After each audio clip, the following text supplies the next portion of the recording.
सुग्रीवमित्रं परमं पवित्रं सीताकलत्रं नवमेघगात्रं कारुण्यपात्रं सतपात्रनेत्रं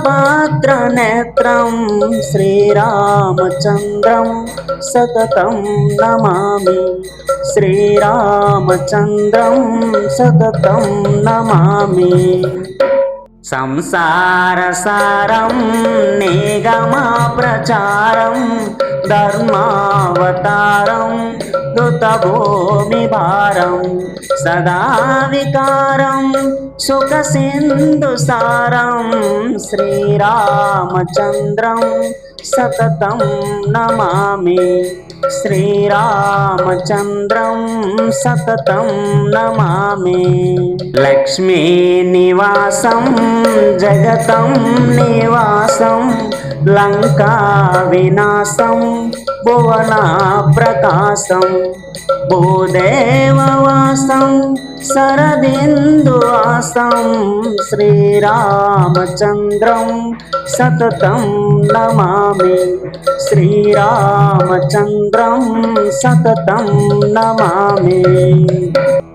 मन्दारमालं वचनेरसालं गुणैर्वसालं हतसप्तकालं क्रव्यादकालं सुरलोकपालं श्रीरामचन्द्रं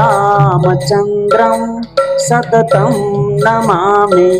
श्रीरामचन्द्रं सततं नमामि।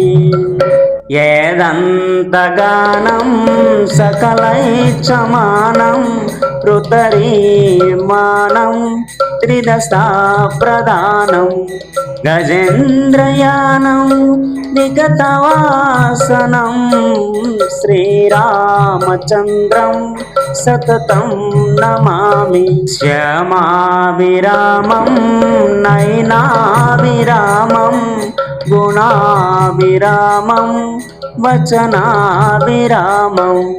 विश्वाप्रणामं कृतभक्तकामं श्रीरामचन्द्रं सततं नमामि।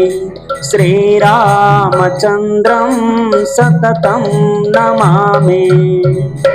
नीलाशरीरं रणरङ्गधीरं विश्वैवकसारं रघुवंशहारं गम्भीरनादं जितसर्ववादं श्रीरामचन्द्रं सततं नमामि। श्रीरामचन्द्रं सततं नमामि।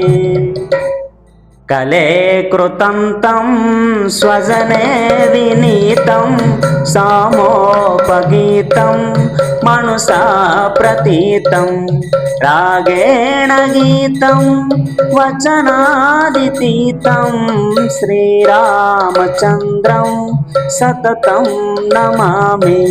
श्रीरामचन्द्रं सततं नमामि।